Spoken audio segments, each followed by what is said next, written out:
역사를 보면 20세기에 딱 들어서면서 미국은 1910년대에서 1920년대 격변의 시대를 맞습니다.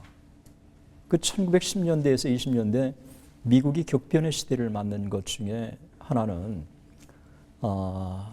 역사를 거슬러 올라가면 세 가지의 큰 변화가 19세기 후반에 일기 시작합니다. 그 중에 하나가 산업혁명입니다. 이 산업혁명이 일기 시작하면서 도시화 현상이 생기기 시작하는 거예요. 사실 오늘 LA나 시카고나 디트로이트나 뉴욕이나 이때 대도시로 이 거대한 메트로폴리탄 도시로 이때 시작된 거예요. 사람들이 직업을 찾아서 그냥 계속 대도시로 몰려들기 시작한 거죠. 이 산업화 현상이 아주 두드러지게 19세기에 등장합니다. 또 하나는 이 시대의 그 두드러진 현상은 독일로부터 하이어 크리티시즘, 고등비평의 소식이 들리기 시작합니다. 이 고등비평의 소식이 들리기 시작하면서 당시에 많은 미국의 신학자들이나 목회자들이 유행이 뭐냐 하면 독일 유학이었어요. 그 후수 후에 보면 거의 3분의 2 이상 되는 인물들이 다 독일에서 유학한 사람들이었어요.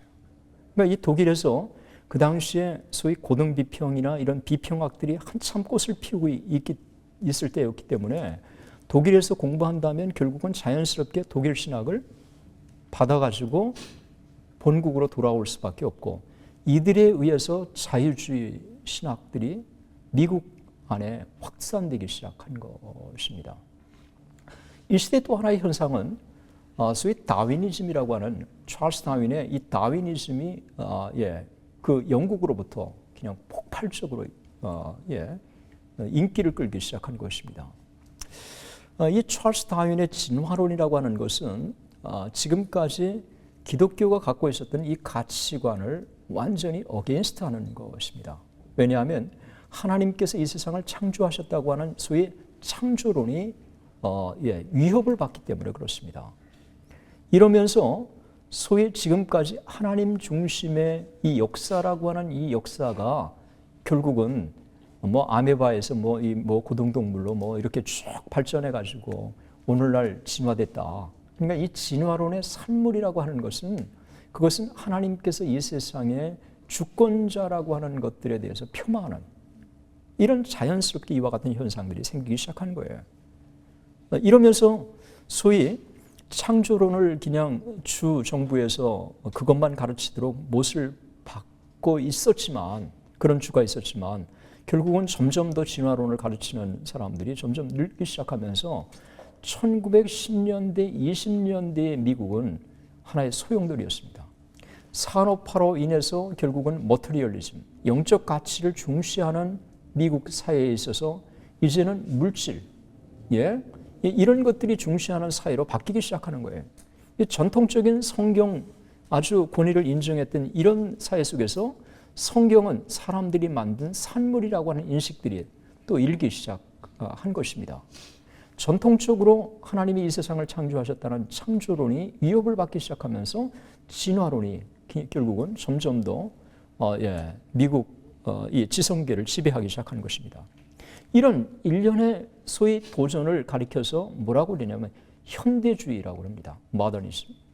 이 현대주의 도전이 막 강하게 일기 시작하면서 결국은 미국의 기독교는 둘로 딱 갈라질 수밖에 없어요.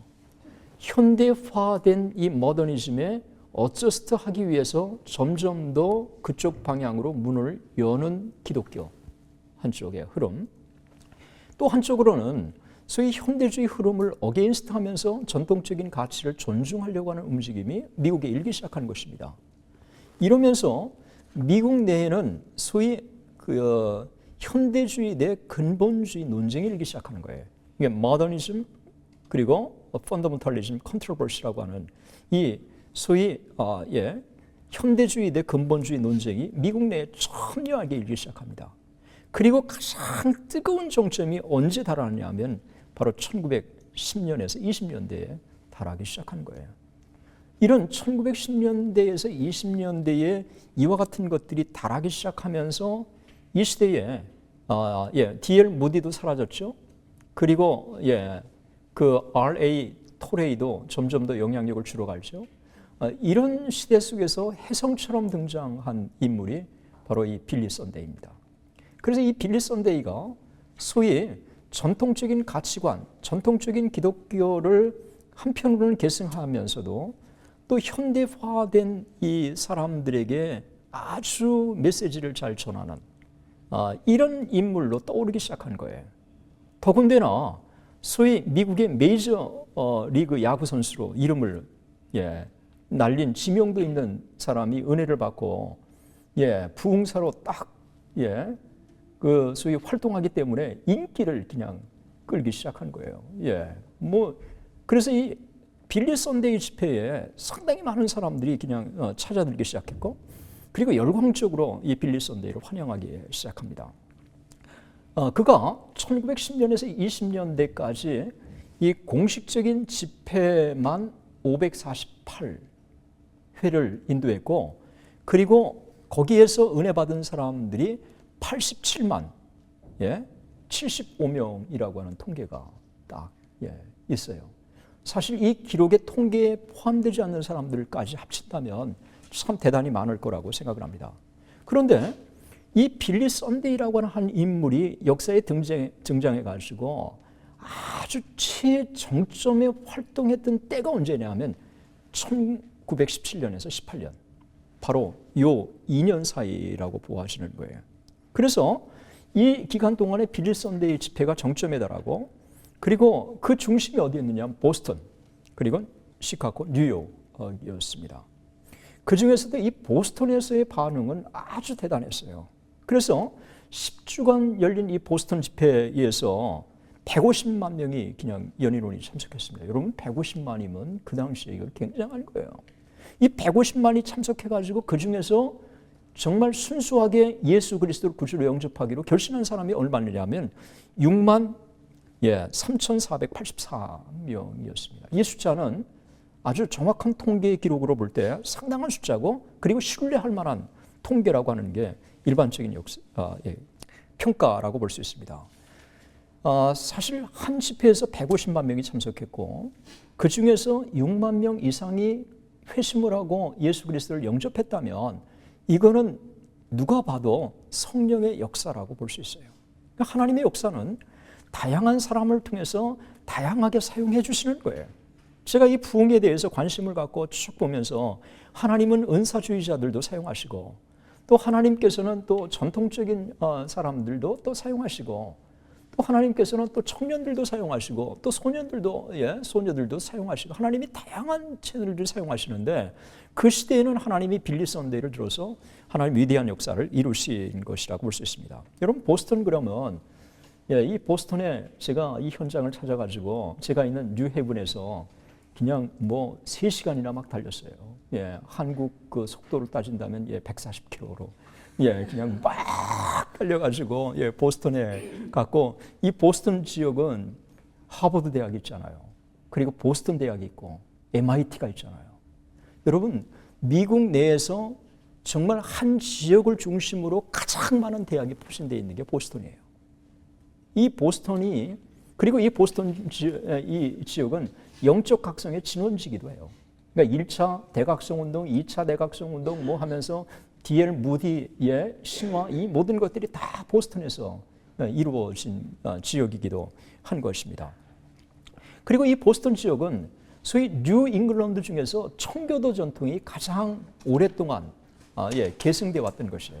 여러분, 하버드 대학이 결국은 청교도들이 세운 거 아닙니까? 이 하버드 대학이 결국은 신학적으로 좀 문제가 되니까 거기서 이제 예일 대학이 나오지 않았습니까? 그런 면에서 이 하버드 대학이 보여주는 것처럼 청교도 전통이 가장 살아있는 곳입니다.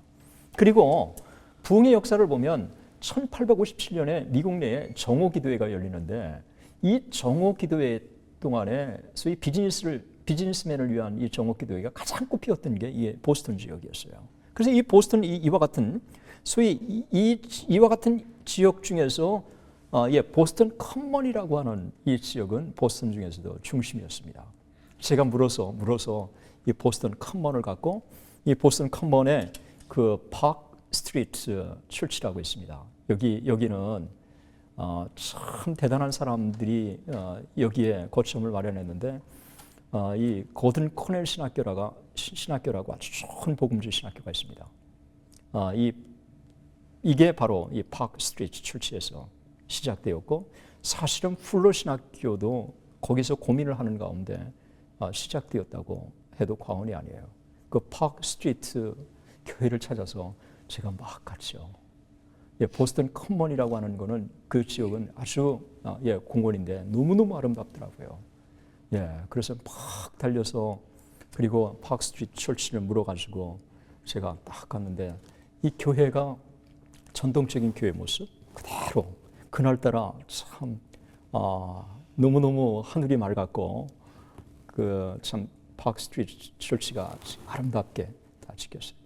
교회에서 앞으로 막 나오는데 이 세상에 지옥이 있습니다. 이 세상에 지옥이 있습니다. 라고 전도하는 거예요. 이 보스턴이라고 하는 이 지역이 지금 완전히 메말라 가는데 이 메말라 가는 이 지역에 어떻게 저렇게 전도하는 사람이 있을까? 가까이 가서 보니까 지옥불 타는 거 뭐 하면서 그냥 막 전도식까지 나누시더라고요. 이 버닝 헬이라고 하는 전도식까지 만들어가지고 막 돌리는 거예요. 그러면서 뒤에 자연스럽게 궁금해가지고 저도 같이 조인해가지고 전도했죠. 전도하면서 이 세상에 지옥이 있습니다. 예수 믿으라고. 그러니까 아마 대학생인 듯해요. 저한테 기독교만 구원이 있다고 해서 나 싫다. 뭐 구원의 길이 왜 기독교만 있느냐. 뭐 이러면서 이제 저한테 얘기를 하고 그러는데 제가 참 놀랬던 것은 그 전도하는 사람이 그 현장에서 20년 동안 일주일에 2번씩 직업을 갖고 있는데 전도했대요. 제가 그냥 깜짝 놀랐어요. 여러분 1년도 아니고 20년 동안 한결같이 비가 오나 눈이 오나 자기가 특별하게 일주일에 정해진 이날은 와서 전도한 거예요. 제가 그걸 보면서 정말 하나님이 이 땅을 사랑하시는구나. 그리고 희망이 있구나. 라고 하는 것을 제가 보게 됐습니다. 여러분 이 보스턴 이 지역에서 제가 만난 여러 가지 중에서 그 현장에 쭉 돌면서 이 빌리 선데이가 집회를 했던 바로 이 보스턴 커먼 제가 쭉 돌아 보게 되었고 그 150만 명이 모인 그 현장들을 좀 제가 생각을 해봤어요. 그런데 이 빌리 선데이의 집회는 특별했습니다. 그것은 기성교회를 빌려가지고 집회를 하지 않았어요. 기성교회가 몇만 명을 수용할 수 있는 교회도 없거니와.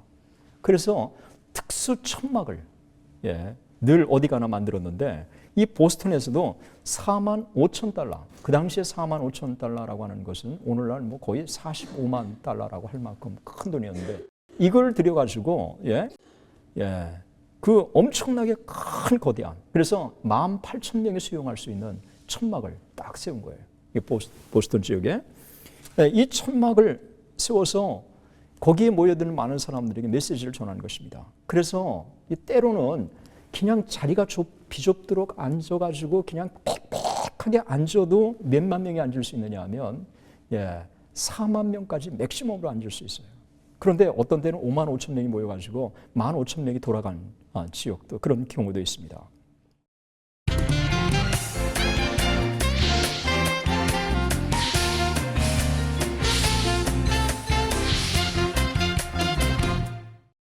이 빌리 선데이는 특별하게 여러분 그 집회를 인도한 사람이에요. D.L. 무디가 집회를 할 때 누구를 동반했죠? 난 여러분 수준 높은 사람으로 알고 있는데 생키를 동반해가지고 생키가 참 찬양 99마리 양 뭐 잃어버린 양 그러면서 찬양을 했을 때 사람들이 막 녹아지지 않았습니까? 이때 D.L. 무디가 나와서 정말 메시지를 강력하게 전했잖아요. 그런데 이 D.L. 무디보다도 앞서간 사람이 빌리 선데이예요. 이 빌리 선데이는 찬양하는 사람도 동행했지만은 악단까지 그냥 밴드까지 동원을 해가지고 집회를 인도했어요. 그러니까 소위 오늘날 뭐 그냥 악기까지 다 동원하면서 집회를 인도하는 이 현대, 소위 이 모더나이즈된 이 집회의 시발이 빌리 선데이라고 할 수 있어요. 그리고 이 빌리 선데이의 집회는 아주 참 다양한데, 이 단에서 메시지를 전하면 여기에서만 전하지 않고 이쪽으로 갔다 저쪽으로 갔다 뭐 제스처 쓰는데요. 정말 배우를 뺨칠 정도로, 이 제스처를 잘 썼어요. 뭐 지금도 이제 많이 사진들이 남아 있는데, 이런 가운데 이제 그들 가운데 이제 집회를 인도했는데, 그 집회 가운데 빌리 선데이가 참 많은 도전을 뒀는데, 그 도전 중에 하나가 여러분 미국의 성조기를 앞에 놓고 집회를 인도하는 거예요. 1910년대, 20년대는 그때 대공황으로서 미국이 희망을 잃어가고 있습니다. 그리고 엄청나게 많은 사람들이 좌절 가운데 있었던 거예요. 그러니까 이 희망을 잃어가는 미국인들에게 다시 그냥 하나님이 세우신 이 나라라고 하는 이 사실을 불러일으키면서 많은 사람들이 새로운 희망을 갖기 시작했어요. 그 유명한 말, 내게 있어서 기독교와 소위 민족은 별개가 아닙니다 라고 하는 그 유명한 이야기들이 이때 그냥 뿌리를 내리기 시작한 거예요. 기독교인이 된다고 하는 것은 나라 사랑을 전제한 거예요. 이게 청교도들이 갖고 있었지만 그거를 그냥 모토로 내걸면서 빌리 선데이가 집회를 인도하기 시작한 것입니다. 그런데 이 빌리 선데이가 그 당시에 가장 큰 문제 중에 하나가 뭐냐면 술 문제였어요. 그래서 이 술 문제에 있어서 이 해악을 끝없이 강조한 것입니다. 여러분, 그것도 대도시에, 그리고 술집이 즐비한 이 가운데요, 이 술과의 전쟁을 선포한다는 것은 이건 보통 큰 문제가 아니었어요. 그 중에 실제로 빌리 선데이가 외쳤던 메시지 중에 이런 내용이 있습니다. 위스키와 맥주가 그곳에 있는 것은 당연합니다. 그것은 다름 아닌 바로 지옥입니다. 술집은 아무짝에도 쓸모가 없습니다. 여러분, 금주에 동참하시지 않겠습니까? 보스턴 주민 여러분, 매사추세츠 주와 국민 여러분, 하나님의 도우심으로 이 운동에 동참하시겠다고 약속하시겠습니까? 일어서십시오 라고 했어요. 수많은 사람들이 일어섰고, 술에 취했던 사람들이 그냥 술을 끊어버리는 이와 같은 것들이 실제로 그냥 엄청나게 일어났습니다. 그러면서 계속 그는 이렇게 얘기합니다. 술집은 거짓말장이들입니다. 술이 건강에 좋다고 하지만 사실은 병을 가져다 줍니다. 번영을 약속하지만 역경을 낳습니다. 행복을 약속한다고 하지만 실제로는 불행을 가져다 줍니다. 술의 해악에 대해서 이 빌리 선데이의 입장은 아주 너무 확고했어요. 그러면서 거기에 모인 많은 사람들에게 전능하신 하나님의 저주가 술집에 임할 것이라고 이런 얘기까지 그냥 쭉 했어요. 기독교와 애국이 동의어이듯 지옥과 술집도 동의어입니다 라고 했어요. 그래서 이 술집과 이 지옥이라고 하는 것은 엄청난 이 해악을 가져다 주는 거예요. 여러분, 당시 이 술 문제가 얼마나 큰 문제였는가에 대해서 이 데이터를 제가 찾아보니까 그 미 전역에 술집이 몇 개 있었느냐면 21만 8천 개의 술집이 그 당시에 있었는데, 이 21만 8천 개의 술집은 150m마다 하나가 있는 것입니다. 그리고 이것을 거리로 환산한다면 뉴욕에서 시카고까지의 거리였어요. 그리고 매일 500만 명의 남자, 여자들이, 이 젊은이들이 뭐 술집에 드나들면서 술에 빠져들기 시작한 것입니다. 놀라운 사실은 정신장애의 75%가 술 때문에 술 중독 부모에 의해서 나왔다고 하는 통계가 그 당시에 통계였어요. 그리고 극빈자의 80%가 소위 알코올 중독자들에게서 나왔다고 하는 통계가 나왔고요. 그리고 범죄의 82%가 술집에 술에 취한 사람들에 의해서 저질러졌다고 그렇게 기록되고 있고, 성인 범죄의 90%가 술에 의해서 발생했다고 기록하고 있습니다. 사실 범죄율과 술과의 이 관계는 용기를 내가지고 데이터화 시켜가지 않습니다. 저는 기독교를 사회학적으로 연구하는 사람들이 한번 범죄의 몇 %가 술과 관계가 있는지를 한번 연구해 볼 필요가 있다고 생각해요. 이게 기독교 문화예요. 이미 미국에는 이런 데이터들이 딱 있으면서 데이터를 정확하게 제시해 주니까 이 술의 해악이 얼마나 큰가를 제시해 주고 있는 거예요. 이런 데이터들이 딱 있기 때문에 이 빌리 선데이가 이런 데이터들을 인용하면서 막 많은 사람들을 설득하고 도전을 주기 시작한 것입니다. 더 놀라운 사실은 매년 53,438건의 살인사건이 술집에서 발생하고 있다는 것입니다. 그리고 1912년에 미국 정부와 주정부의 주세 수입이 1억 3,400만 달러였지만은 빈민이나 고아나 범죄 문제로 인해 정부가 지출한 돈은 6억 달러에 지나지 않는다는 거예요.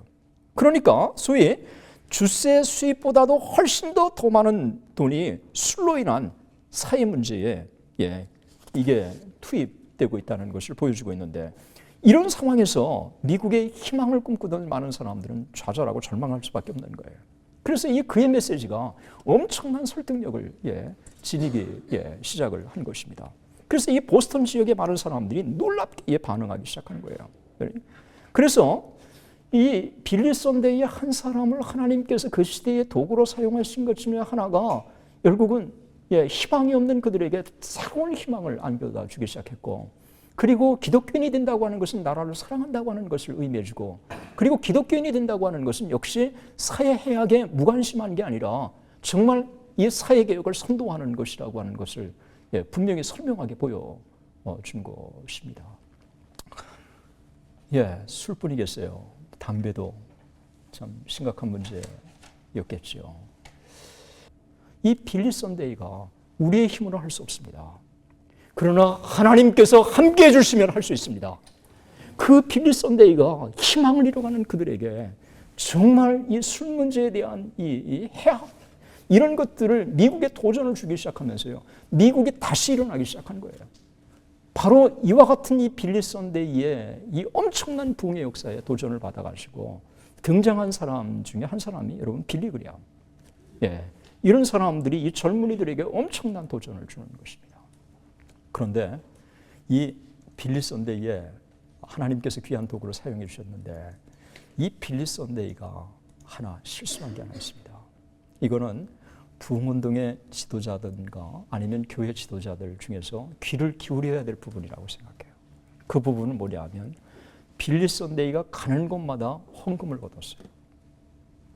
물론 빌리 선데이 크루세이드를 위해서 헌금을 거뒀지만 결국은 빌리 선데이가 돈 때문에 집회를 한다고 하는 그런 인상들을 풍기기 시작했고, 또 돈이 들어오기 시작하니까 조금 더 사치해지기 시작했어요. 이러면서 빌리 선데이가 급격하게 1916년, 17년, 18년까지 귀하게 쓰임받다가 그냥 하향의 길로 접어들기 시작합니다. 아무리 자기가 등장하려고 해도 결국은 사회로부터 이 빌리 선데이가 영향력을 상실해버리는 거예요. 오늘날 수많은 이단들이 돈과 밀착되어 있습니다. 그리고 많은 부흥사들이 다 그런 건 아니지만 돈 때문에 부흥회를 인도하기 시작하면서 결국은 한국의 영적인 이 도전이 결국은 과거와 다른 현상들이 등장하기 시작하는 거예요.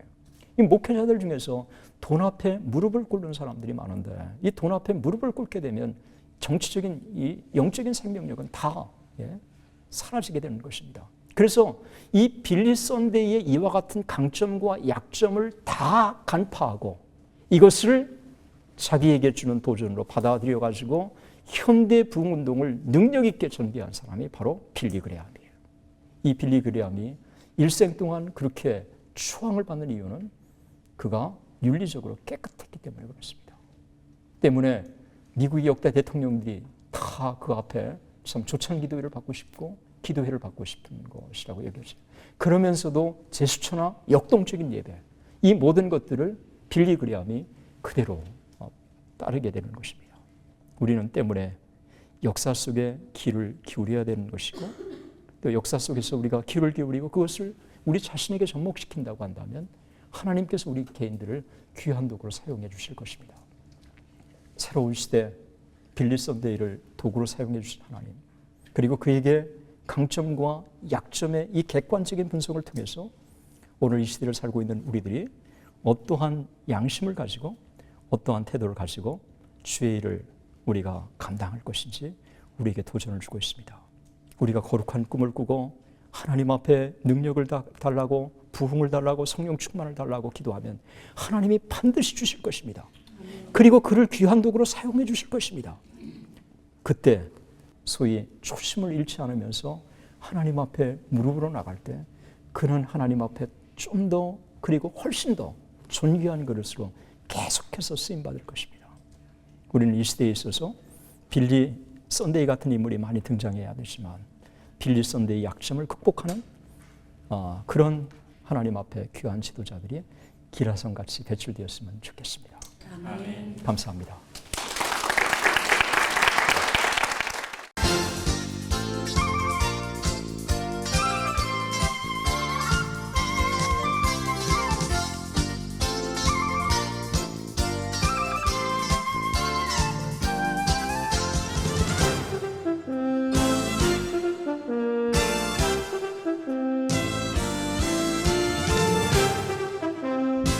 이 프로그램은 선교지의 교회를 세우는 힘찬 첫걸음 드림홈과 함께합니다.